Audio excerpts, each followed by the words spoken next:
Entreprendre maman, 6 privilèges plus face cachée plus solution. Tu es maman ou tu vas le devenir prochainement?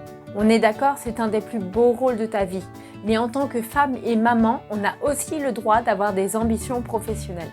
On n'est pas que là uniquement pour changer des couches ou emmener les enfants à l'école. On peut aussi voir les choses en grand, faire un travail qui nous passionne et avoir envie de gagner beaucoup d'argent. Et sans pour autant sacrifier sa vie de famille. Donc oui, entreprendre quand on est maman, c'est possible et même il y a des sacrés avantages. Le truc, c'est qu'il y a quand même une part d'ombre derrière tout ça et il vaut mieux le savoir avant de se lancer. Donc dans cette vidéo, j'ai vraiment envie de t'expliquer pourquoi c'est hyper intéressant d'entreprendre quand on est maman. Je vais te partager tous les privilèges du quotidien, mais aussi la face cachée et la solution qui va avec. Parce que quand on le sait à l'avance, on est beaucoup mieux préparé pour bien réagir. Allez, je te fais pas attendre plus longtemps et j'envoie le générique.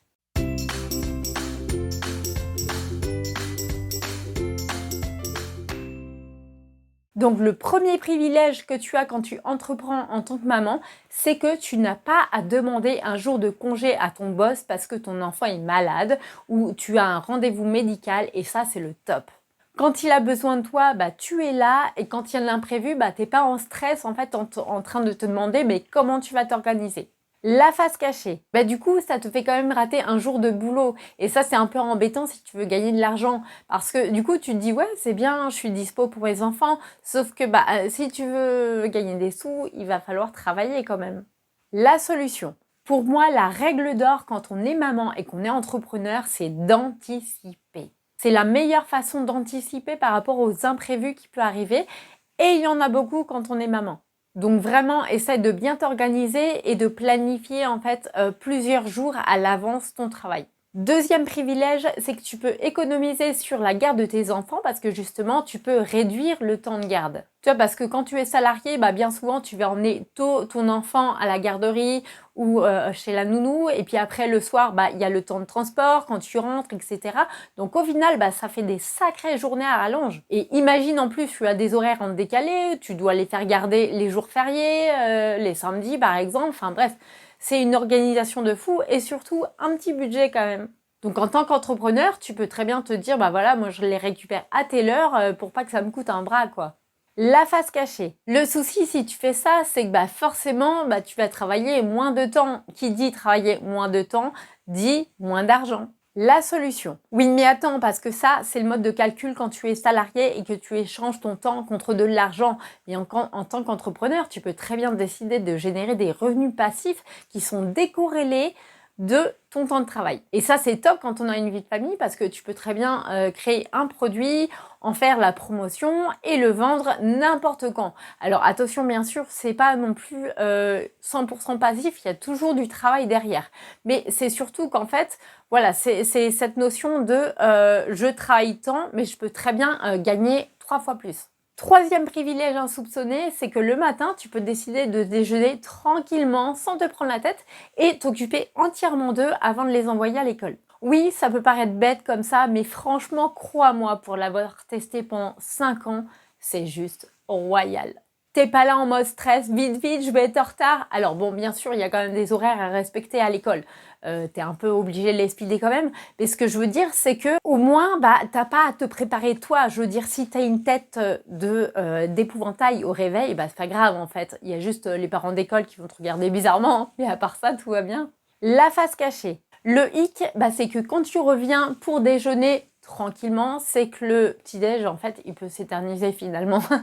Tu peux commencer, à regarder en même temps une petite série, machin, tranquillou, pour démarrer ta journée pépère.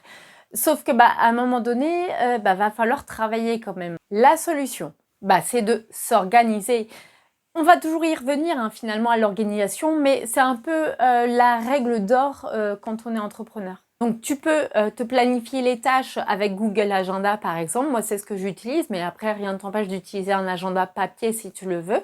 D'ailleurs je te renvoie vers la vidéo la gestion du temps. Et puis vraiment, fais-toi des blocs de tâches de telle heure à telle heure.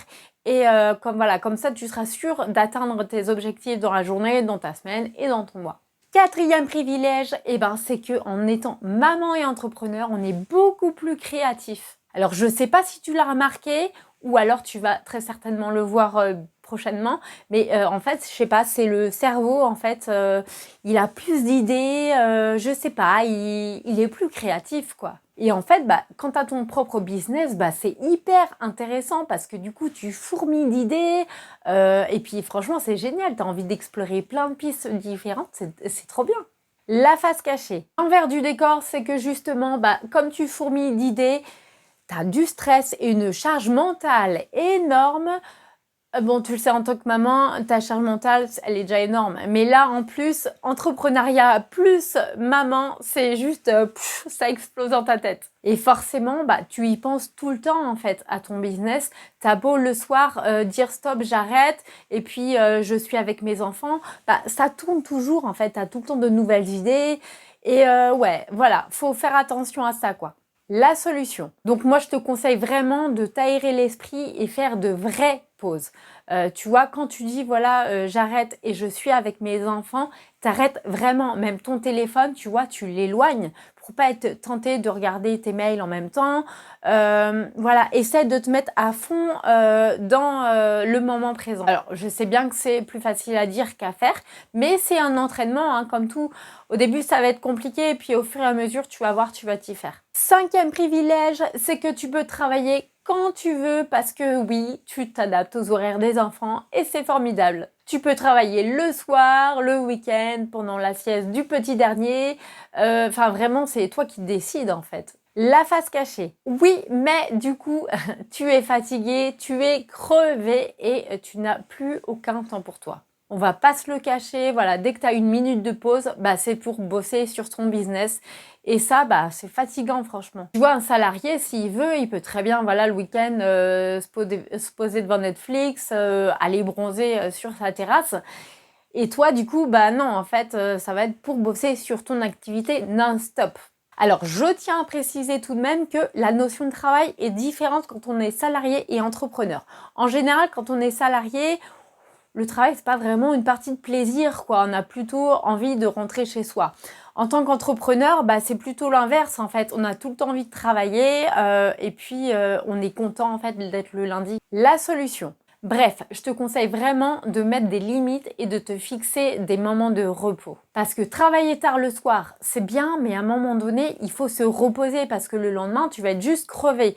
Alors, bon, c'est un petit conseil pour moi aussi parce que ça, j'avoue, j'ai encore beaucoup de mal avec ça. Mais bon, voilà, ça va venir.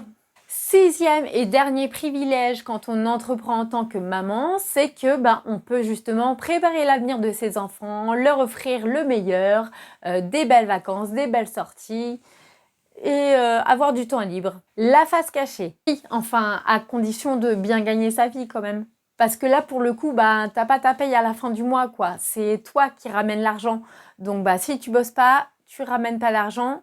Donc, c'est tout le temps un peu de stress et des incertitudes financières parce que la vie d'un entrepreneur, c'est souvent en dents de scie.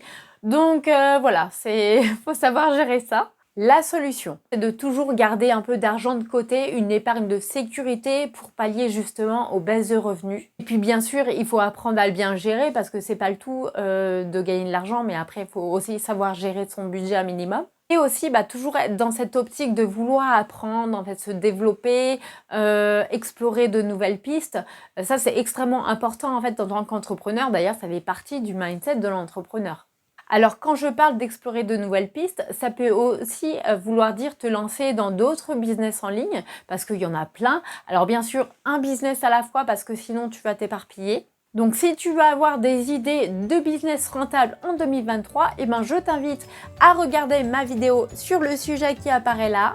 En attendant, je te souhaite une bonne journée, une bonne soirée et je te dis à bientôt. Ciao!